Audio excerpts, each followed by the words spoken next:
Welcome to our social impact. This is Dirk Van Velzen, and I'm Executive Director of the Prison Scholar Fund, where we have a mission of providing education and employment assistance to help incarcerated people succeed and thrive in society while avoiding homelessness and the revolving door of incarceration. Today we have Lacie West, Executive Director of the Service Board. So thanks for joining us, Lacie. Thank you for having me. So tell me about the Service Board. What do you guys do there? tSB. We've been around for 24 years, and we basically, well, in a nutshell, I say we build youth leaders. We're a youth-led organization, and we do that through, most people know, through snowboarding. But we also do other outdoor adventure. We do social justice and environmental justice education and public service. So we go out to the community and do service projects. So the people that know call you tSB. tSB, yes. So how did it start? A bunch of snowboarders said, hey, let's give opportunity to guys who don't go snowboarding? Well, it would be our two founders. One of our founders owned a snowboard shop in Pioneer Square. Many remember SnowCon.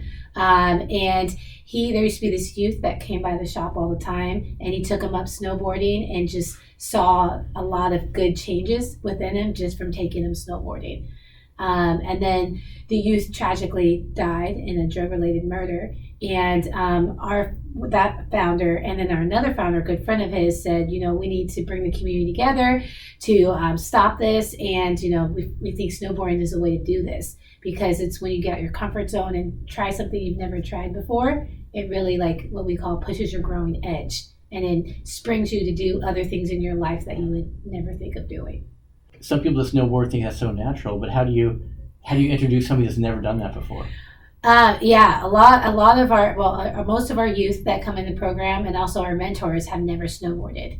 And the way we talk about it is just pushing your growing edge, trying something new. And this is something where we're from in Seattle, we see the mountains all the time. And like myself, I saw them all the time growing up, but I've never had the opportunity to ever try any type of snow sport or even really go to the mountains.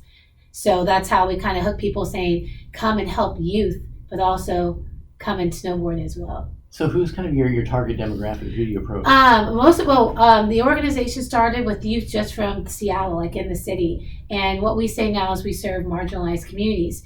So communities who don't have access or the resources to even like snowboarding, but just who don't have access in general to a lot of things. We talk a lot about historical racism and just marginalized communities in general. So a lot of our youth, the youth that we serve, are all high school students. Yeah, I remember when I was growing up, I was a skier, but I had a couple of friends who were snowboarders. It seemed like skating was kind of a path into snowboarding. So it was kind of skating a path for the inner city people? Yeah, so a lot of our youth are skateboarders. Very similar, being on the snowboard. And snowboard community is kind of like the cool community. Everyone's like, why don't you guys ski? And we're like, well, you don't want to ski, they want to snowboard. That's a lot. We just say we tackle all the board sports. So we just don't do snowboarding or skateboarding. We also do surfing as well. Really? How about wakeboarding? Did you take them out on the boat? No, we haven't done that. We've just gone out to Westport for the past 2 years. We have a really cool partner called Lodge.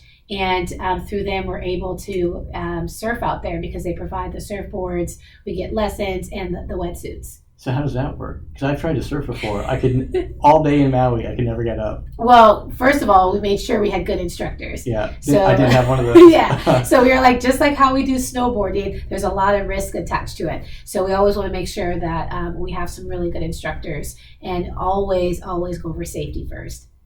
Very cool. Yeah, which is not the fun and glamorous part, but it's the most important part. So you're like a parent still? Yeah, kind of, but we're kind of like the cool parents, because most of our mentors are close in age to our youth. So how does the whole program work? It just sounds so fun. Like you have a nonprofit and your mission is we're going to take kids skiing or snowboarding, excuse me. So how do you have a curriculum, or you just go out there and go snowboarding? No, we have a very detailed, intentional curriculum that we plan every year. We have 3 programs that we essentially run through tSB. Our first one is core program, and that's where we really go up to the mountain. So that's January through June, and we go on the mountain on Saturdays and also do service projects in the communities on Saturdays.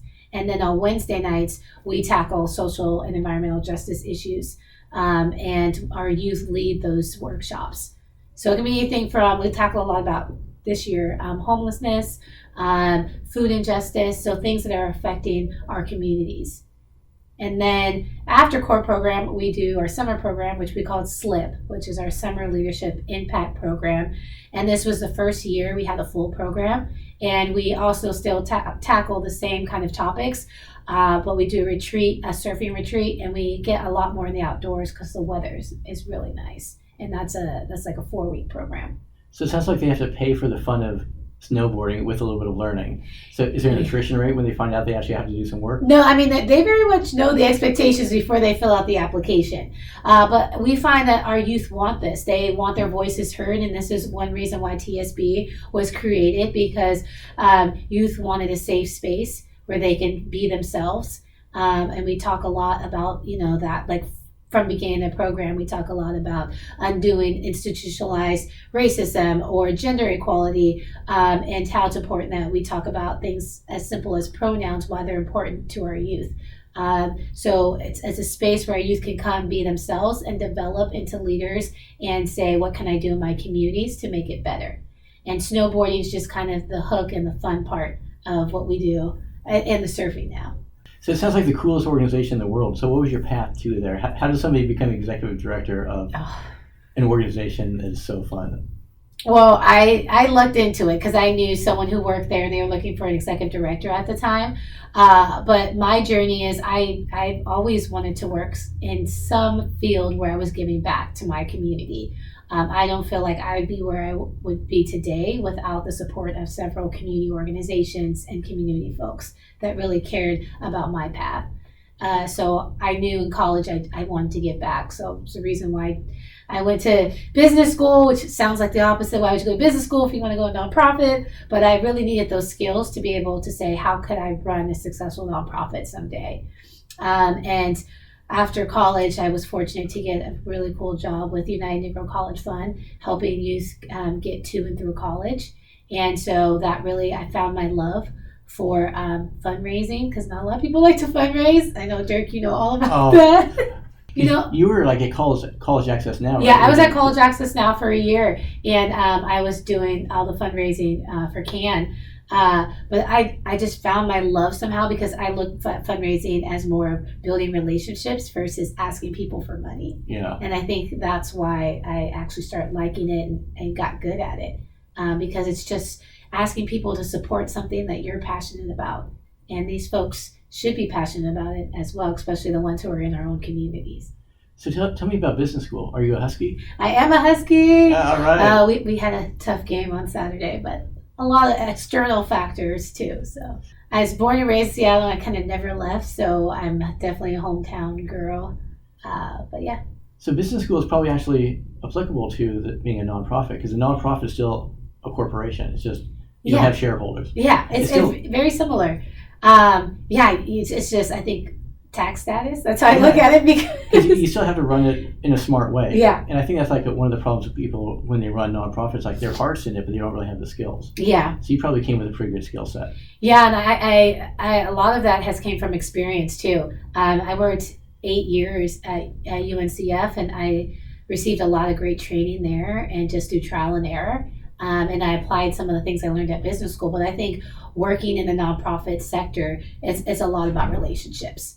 And then you can always find people who have skills that you don't have to help you with things that you need help with. So speaking of that, like, what is your skill set? Like, if you left your role now, what are your transferable skills from business school and your history? I think I got my degree in marketing and communications. That's a big part of what we do. Yeah. Yeah. So I think I could, I use my marketing skills every day at the service board, finding ways to make us more visible. How do we best tell our story? And communication skills all the time with donor cultivation and stewardship. I think that's where my skills that would be transferable into any place I go work, right? I would say too, I've gotten really good at finances. Even though my background is not finance or accounting, you just have to when you're dealing with the numbers all day, and being a small nonprofit. Just like as I know, your numbers are everything. You have to watch them month by month. Oh yeah, big time. So you mentioned something about telling stories. So do you have any favorite stories of people you have gone through your program that you just I don't, because I've learned, and when I was at UNCF, I did have some stories that I would tell folks about some of our youth. But being at tSB has taught me a lot too about my own voice and respecting youth voice. So I try not to tell youth stories because that is their own story and that's their power, and I want to keep it with them. And usually it's like playing telephone, right? When you tell someone else's story, you always leave something out or something gets changed. So I try not to do it too much, but from my own experience, I have stories that I tell folks about my experience with tSB, like the first time I ever went snowboarding. Yeah, tell me about that. So you became ED before you knew how to snowboard. Yes. And I asked if that was their requirement, and they were like, no, you don't have to. We want you here. You just have to be there. You have to wear a jacket. Yeah, and but I actually love snowboarding now. But yeah, I remember the first time I went up, I was scared to death. And I wasn't even like on a lift. I was just like on a little bunny hill. Have you ever skated before? Yeah, I skateboarded when I was younger. So you had that. Yeah. But the thing about snowboarding is you're strapped in. Whereas skateboard, if you're about to fall, you just jump off. You can take your foot off. Yeah, but this, you're strapped in. So you have to know how to fall properly. And that's the first thing I learned, was how to fall properly. Okay. Which can be scary when that's the first thing you learn, because I'm like, I'm going to fall. But I think the biggest story that I tell everyone, because it was so just enlightening for me, was the first time I ever got on the lift. And it was one of our youth that she told me, she said, hey, if I'm doing this, you can do this too. And she was scared, but she was like, you know what, I'm going to do this. And so I couldn't tell her no. So what is the age range of the youth you help? All high school students. So I'd say like 13 to 19. And when they're telling you to go, you're like, okay, I can't say no, right? So I was terrified to death. I closed my eyes the whole way there, but I actually got off and got down the mountain fine. And it was so, I think, exhilarating for me. I think, one, to see the view on the top of the mountain, but also just going down, and just it's a serene feeling when you get to the bottom. Yeah, so how many people from the inner city have ever been to a natural environment like that? To see it looking down from the top of a mountain is pretty cool. The majority of our youth have never been to any of these mountains. So like even Snoqualmie, which is 40 minutes away from Seattle. So for them, it's just amazing. And you can really tell the difference after they've done a mountain day. How they just come in differently. Yeah, do they think that that was something for other people, but now that they're actually doing it, it's like, wow. Yeah. And then they go up to mountain and they see all these folks and they're like, oh my gosh, no one looks like me. Yeah, absolutely. If you go on a mountain, it's very race and class segregated. It's very segregated. And I think like you said, they don't feel like they belong, but when they get there, they're like, we're here, we belong. We have a space in the lodge that's kind of like reserved for us. Really? We eat lunch together.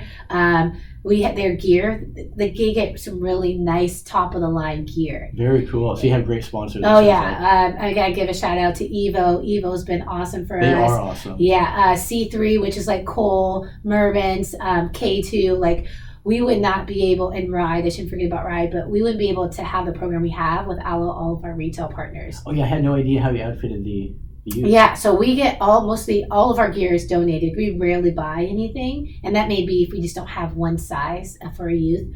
But yeah, and as you know, like a snowboard itself can range from, $400 all the way to $1,000. So the fact that our youth get the nice equipment, some of it's gently used, most of it's brand new, and then they get to keep it. That's when what I was they're done. ask. That is so cool. If they come to 80% of program offerings, they get to keep all their gear. The graduation is like snowboard, pants, gloves, jacket, boots, goggles, all of that. Wow, can I come? Yeah, we have guests come up all the time, so you're welcome to come. I'm a skier. Will they throw a rod? No. We have tons of skiers that come up. Okay. Or it's just fun just to come up and hang out. Some folks don't even come up to snowboarding. They just want to just be on the mountain with the youth. And I think that's a cool thing too. So tell me about the social justice angle of it, because that's kind of how you and I met through Social Venture Partners. Yeah. Social justice is really core to our values and what we do. We understand that, our communities all the time are marginalized and is historical. And then we always talk about how can we change systems. And we at tSB, we believe our youth are the catalyst for that, which is why we invest a lot in our youth. So we actually do a peer leader program, which our first year youth, which we call Profits, can come back for their second year as peer leaders, and our peer leaders design program.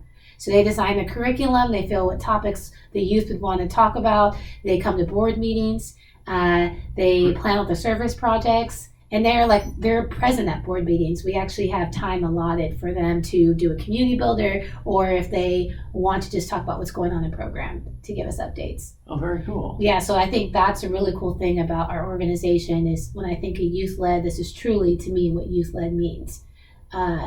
So we tackle a lot of issues on race, gender. We're talking a lot about homelessness now, just because our city, there's a special now called Seattle is Dying. I don't know if you saw it. Okay, I didn't actually see it, but I heard about it. I heard it was terrible. It's terrible. Yeah, it's.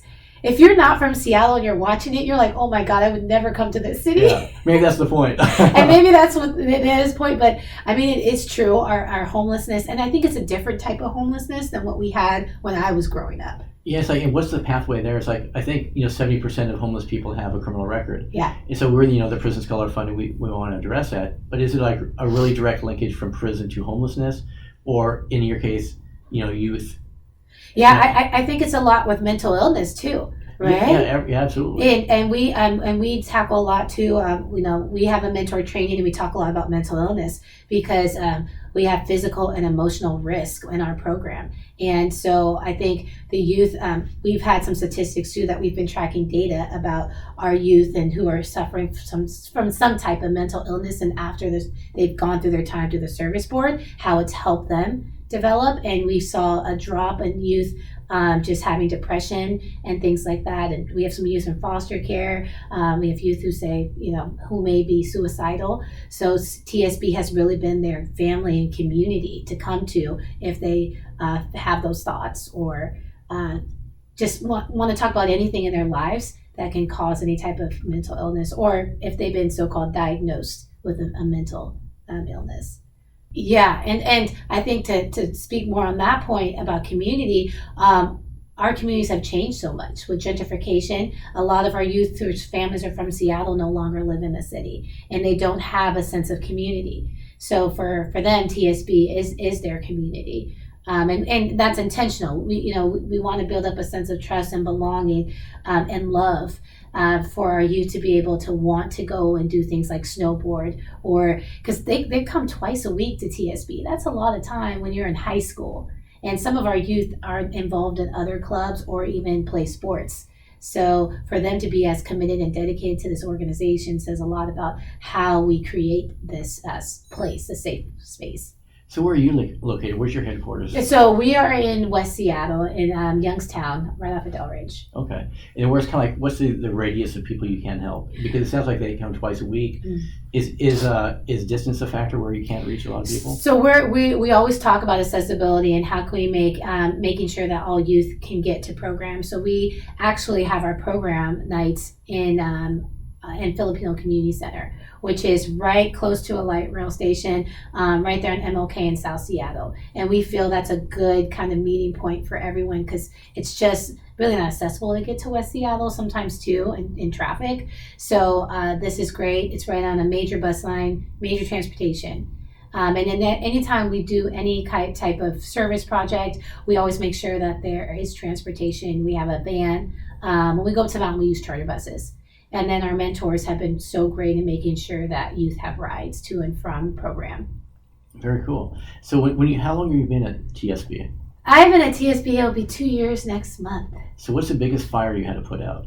When I first started, the board was so transparent with me. They're like, we have to bring you in as an interim because we don't know if we'll have enough money to keep you. But we have this huge event coming up. Oh, very cool. Yeah. So you have to eat what you kill. Yeah. And so basically we have a venue, but that's all we have at this point. And the event is in 2 months. Here's a blank canvas. Figure it out. So I was like, okay, let me go and get sponsorship. Let me find people to come. Let's get some materials made. And the great thing about the service board, I think, which is why I didn't have to put out so many fires, is we have such a great community that's coming and willing to support staff in any type of way. So like the first week I started, I must have met so many mentors and volunteers, and all of them said the exact same thing. What can I do to help you? And to have a community like that is like unheard of and unbelievable. So we were able to put on the event because we had all those folks involved. That's really cool. And the other question I had was like when they hired you, did they have a vision of what they wanted the organization to do, and they wanted maybe your vision to match theirs, or did they just say, "Hey, figure it out"? Or how? Well, they were like, you are an expert. We can tell that you have experience in this, and we trust you to say what can we do to make sure that this organization gets to the place where you think it should go. Wow, that's a great partnership with your board. I know, and I think that's my thing. Is like I think when boards go through crisis, they can either come out, either they're great and they're like supportive of the staff and they want to work together, or they're like, I'm out of here. Yeah, they flee. Yeah. But that's good. It's like you would rather have that know up front to know where they stand. And so it was great to know that they trusted me enough to figure out how this organization was going to survive through the rest of the year, because that's literally where we were at, survival mode. And I think now we're a little bit out of survival mode, but we are still working to be stable. So how big is your board? Our board, 15 max, and right now we're at 11, but we're going to bring 15's your cap. Yeah. And I think that's good, because if you have too many cooks in the kitchen, you Yeah. already know. Yeah, I hear that from everyone has a different number. Some like 7 to 9. 15 could be okay if they're on committees. Yeah. Or like how many coalesce or gel do you have monthly meetings? Yeah, or? so we have monthly meetings, so it is a hefty time commitment, and we have committees. So I think that's important to have. I think 15 is a good number for us, and so, You can manage that. yeah, and something that the organization can manage, I think, as well. And it also makes us very strategic on who we put on the board. Because if we're just accepting, because we have a lot of folks who are great community members that we do have on the board, but we want to make sure that our board is diverse in many ways if we really want to make sure that we can sustain tSB, in the future. So like as far as managing your board, like one of my mentors told me that a good executive director should have coffee with every board member once a month. But if you have 15 board members, that's a lot of coffees when you should also be fundraising. So kind of A, how do you steward the board or manage up? And then B, what's the board's role in fundraising? So let me talk first about fundraising. Yeah. I think that, a lot of the board members, when they came on the board, fundraising wasn't something that was talked about, which we definitely changed. Been there, done that. Yeah, and so, but I think everyone understands the importance of fundraising because they've seen where tSB has been in the past few years. And we try and make fundraising more digestible because automatically people, when they think of fundraising, I have to ask people for money. But we always talk about fundraising can mean a multitude of things. For example, fundraising can just mean when you're at a dinner party with 6 of your friends, who know you have money, just talk about what you're doing, right? When we have our fundraiser, just invite people to sit at your table. Yeah. If anything, they're coming, they don't have to pay anything, they get a nice meal, and they have fun. So we talk about that. Another part of fundraising is, hey, you are a good graphic designer. Can you help us put some designs together to showcase our data, for example? And these are all things that our board members have done. And so you're bringing in money that way because we know not everyone's not going to have a huge network or even have the financial capacity to give a huge gift every year. And did you have a set amount, or do you have give or get? Or I kind of say give or get. We do a suggested donation for something the year. Significant. Yeah, and we always say make sure that tSB is your so-called charity of choice. Yeah. So that seems to work. And that's really the hard part because you can kind of think of being on a board as being a parent to a child because the nonprofit's really your kid.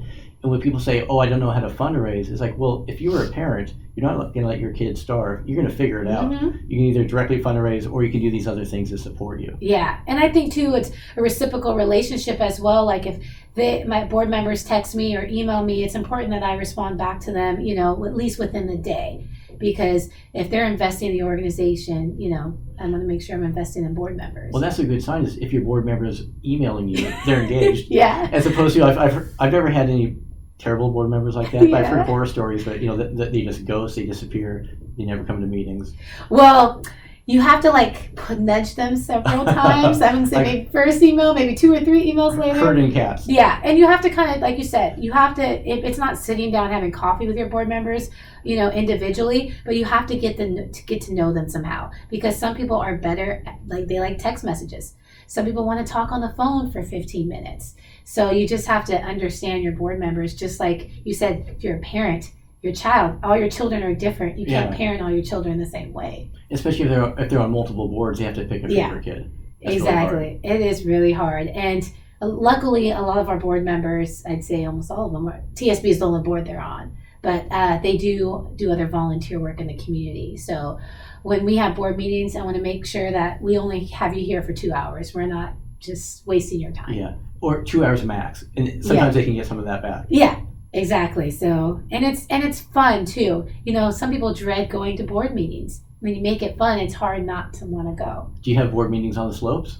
I wish. That'd be fun. Not yet. Not yet. But I don't know if the distance would deter people. But we have them actually at Perkins Coie, which most people have them in normal boardrooms. Oh, do you have a board member Yeah. there? Oh, perfect. But it's nice because no one really has to worry. I mean, it's just nice, going to a law firm. They have coffee and cookies and It seems so official. Yeah, and the parking's covered, and I think it's just a way for us to get in a different space. But we always open up the board meetings just asking people how their days are. So really not just going straight into business, but having some time to fellowship. Okay, very cool. And as far as like the composition of your board, like there's a trade-off between the more talented and maybe high net worth the person is, the less time they have. Mm-hmm. And then on the flip side of that is maybe the people who are really passionate about what you do, closer to the issue, Mm-hmm. might not have the connections, might not have the money, Mm-hmm. but have lots of time. So how do you kind of balance? Do you have a diverse group on your board, or do you kind of go after? Yeah, I think heavy hitters? I would love some heavy hitters on the board. We probably have a couple at this point. So we just had to figure out a new strategy. If we can't get these heavy hitters on the board because we're such a small nonprofit, it's like, how can we get access to them? So Yeah, what's your hustle like? Like you're raising money, you're funding board members. What does that look like? What does your day look like? I've just been very fortunate, I think, in my career to have met some really cool and high net worth individuals and just kept in contact with them, so they kind of follow me from org to org.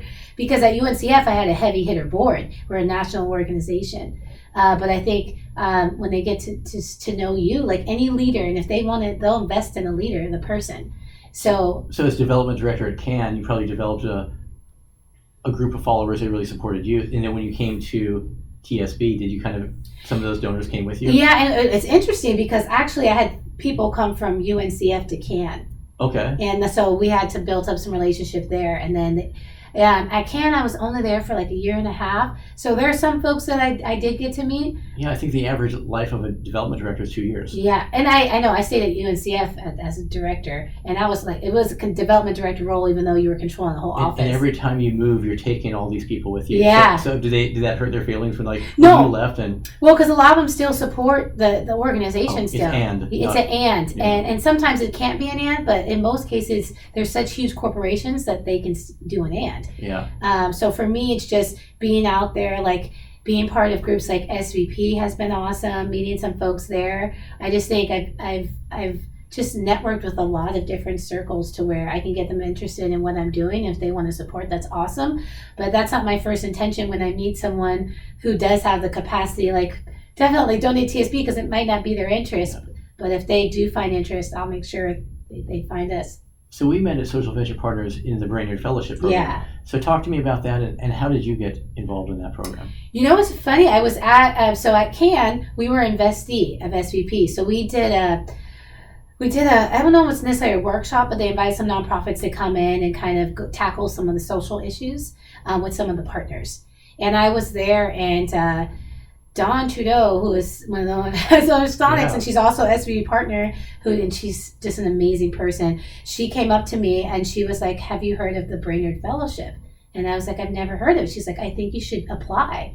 So just the next year I applied, and it's been an awesome experience. I've sat on the Education Collective Action Team, where we give out grants to education nonprofits that are working together to kind of solve some of these social problems, or I should say more educational problems. So being on that group has been great, and really let me see from the other side as a funder what funders are looking for, but also have a voice from the other side too. Like, we may want to rethink this, Yeah. So. Are you still involved? Yeah, I still, this year I won't be able to sit on the committee just because I actually am part of another fellowship with the Jackson Foundation. I'm a fellow there this year. Oh, really? Tell me about that. So the Jackson Foundation, Senator Jackson, Scoop Jackson, as most people know him. Scoop. Huh? Yes, Scoop. But his values are very similar to my values and also the values that we have at tSB. And the fellowship is this opportunity for young professionals to come together and work with the foundation and to do projects, but also work with each other to solve some of the projects that we feel are important in our communities and looking at it from a civic engagement lens. Is it kind of a networking thing, or is it cash involved? Yeah, so it's actually, the fellowship is 8 months. And there's a cohort of, I want to say 8. I'm probably quoting it wrong. Maybe 8 or 9 of us. And we are with each other for 8 months. And we get professional development training, but we also work on a project together. Something that revolves around something about civic engagement or leadership issues. So we talk about that, and then we go to DC at the end in January and meet some of our elected officials there. So that hasn't happened yet? That's coming up? It's coming up in January. So the fellowship actually starts in October. So we've just been having some, like meet and greets and things like that this month. Congratulations. Yeah, so that's a really cool opportunity for me. Super excited. So I'm taking stepping back from SVP just this year to focus on that, because I still have to, I still have tSB. Yeah. And we're still tackling our own issues. But I think we're heading in such a great direction. So in your space, for what you do, who's your competition? In our space, as far as other nonprofits? Yeah, like the service board. Like who does anything similar to what you do? Really, nobody. I mean, we've been around for 24 years. I'd say the closest would be maybe SOS Outreach, which is another great organization we're trying to partner with, but they're more on a national scale, and they really don't tackle social and environmental justice the way that we do it. And I'd say another great thing about our organization is we're 100% POC led. So I think that's important too. POC, people of color. I think that's important in our communities because that's the type of communities that we're dealing with. And it's important for our youth to see leaders that look like them to say, okay, you can be in this position as well. Yeah, very cool. Yeah. It's funny, when I was in prison, I had a good friend. His name was Matt. And I'll leave his last name out of it. He's like, oh. And his idea, maybe back in 2015, was having something almost exactly like you, because he was I think I want to say competitive biker, like bicycles, like BMX, and then he did like motocross and all sorts of stuff like that. And he's thinking, I should start because I was running the Prison Scholar Fund from prison, and he thought, I should start a nonprofit too, maybe having underrepresented youth learning how to ride BMX and dirt bikes and do that kind of stuff. So it's almost like in the same group, but I don't think he got out and actually did it. Yeah, so when you put it that way, there are other groups that do outdoor things like Bike Works. Bikeworks is a great program. And our founder, it's funny because our founder helped found Bikeworks too. Okay.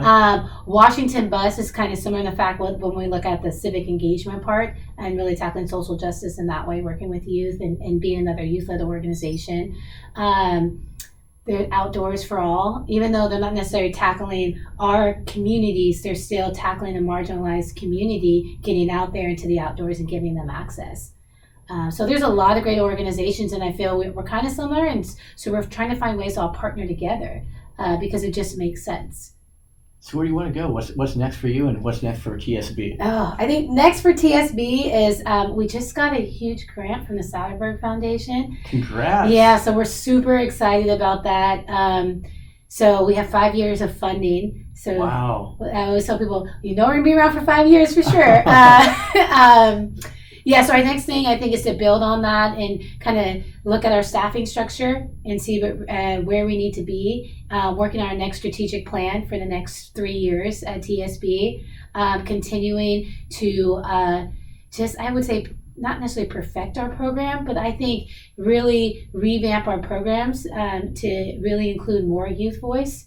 So I think that's a big priority for us. And since you're called the service board, are you sticking with boards? Or are you going to do like climbing and other kind of things? Yeah, so we did some hiking over the summer. I think we just want to get our youth out into outdoors doing things that they necessarily not had exposure to.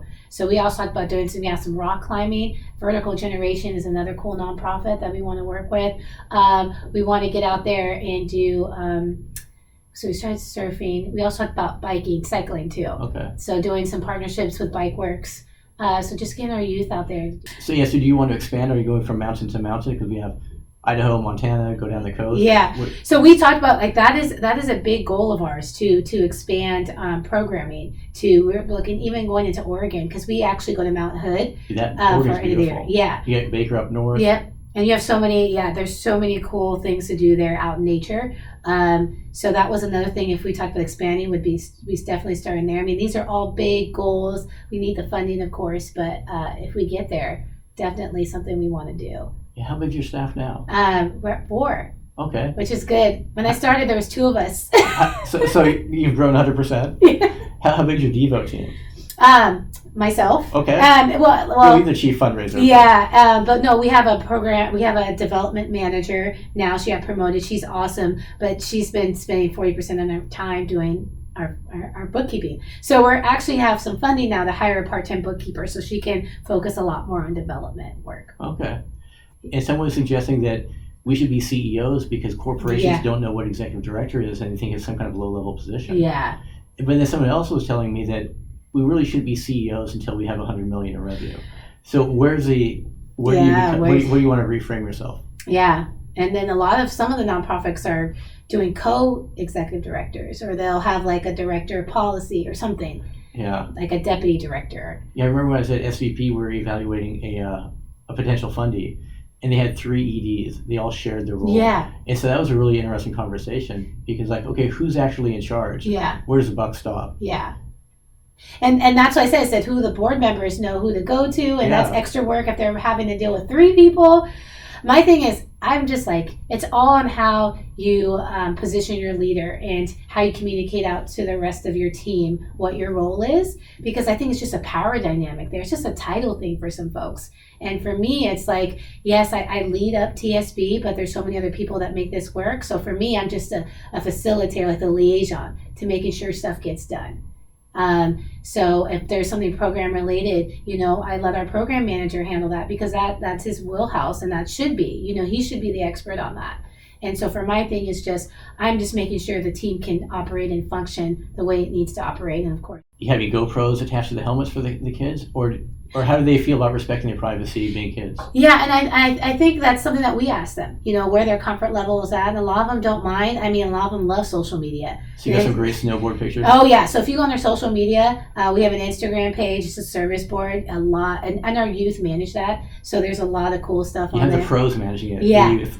I tried to post once, okay, and they once. Well, I posted a couple times, but this particular instant, a couple of our youth came up to me and was like, "Lacie, we knew you were going to say that. That's so old school." What did you say? I just said something like riding the waves or something. Surfing the waves? Yeah, and they're like, "We knew you were going to post that," and I was like, "Okay, I'm going to change it. What should I say?" You just hand it over. Yeah, so if they're the best folks to do that, they want to start a Snapchat for us, and I'm like, "That's fine. I don't even know really what Snapchat how it works, so you do whatever."